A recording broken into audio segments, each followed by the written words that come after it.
अस्सलाम वालेकुम दोस्तों, क्या हाल है? सब ठीक ठाक हो? खैरियत से? उम्मीद करता हूँ आप सब खैरियत से होंगे।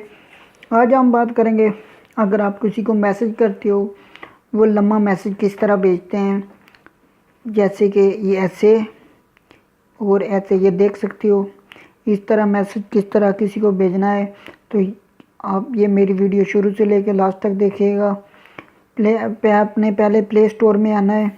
प्ले स्टोर में आपने चैट टेक्स्ट इनपुट लिखना है, सर्च करना है। उसके बाद ये ऐप है, ऐप को आपने डाउनलोड कर लेना है। इसकी कुछ सेटिंग है, सेटिंग भी मैं आपको बताता हूँ। पहले जस्ट इसको ओपन करते हैं। ओपन करने के बाद ये कुछ इस तरह ओपन होगा। ऐड आएगी, ऐड को आपने कट कर देना है। उसके बाद आपने इधर क्लिक करना है। क्लिक करने के बाद इधर सेटिंग है, सेटिंग का निशान देख सकते हो। ऐड आएगी, इसको ये तीन निशान है, इधर तीनों पे क्लिक कर देना है। उसके बाद बैक जाना है।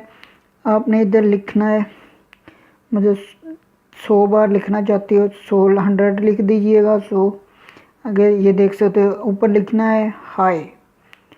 उसके बाद इधर रिपोर्ट भर देना है, ये देख सकते हो हाउ लिख गया हाय रिपोर्ट, ये देख सकते हो 100। उसके बाद इसको आपने कॉपी कर लेना है। कॉपी करने के बाद अभी चलते हैं व्हाट्सएप पे। व्हाट्सएप में ये देख सकते हो, इधर आपने इसको पेश कर देना है। उसके बाद आपने इधर क्लिक करना है, ये देख सकते हो।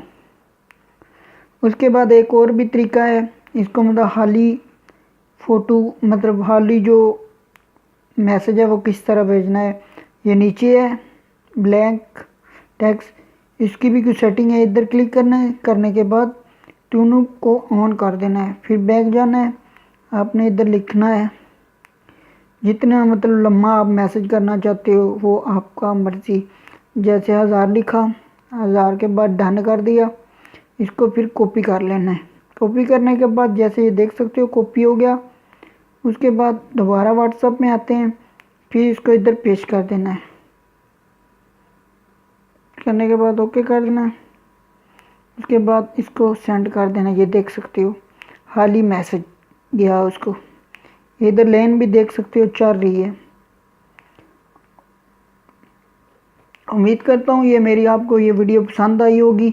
अगर मेरी वीडियो पसंद आई तो अपने दोस्तों को ज़रूर शेयर कीजिएगा और मेरे चैनल को भी सब्सक्राइब कर लीजिएगा, ताकि मेरे हर आने वाली वीडियो का नोटिफिकेशन आप तक पहुंच जाए। ओके, अल्लाह हाफिज़। अपनी सेहत का ख्याल रखिएगा और मुझे भी दुआओं में याद रखिएगा।